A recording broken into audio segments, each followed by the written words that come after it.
This is Otis. Otis is 42 inches tall from the top of his head to his feet. He comes dressed as seen. The head is carved out of wood.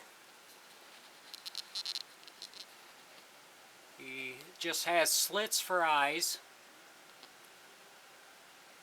And the hands are completely carved out of wood. Its body is a wood frame body covered in cloth. The arms and the legs are stuffed. Comes dressed as sane. If you are interested in Otis, you can contact me on my Facebook page at Daniel Cosno, and I will answer any of your questions if you have any questions on him.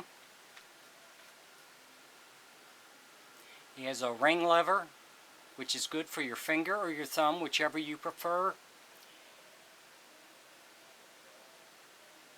And it's left or right-handed. Thanks for watching.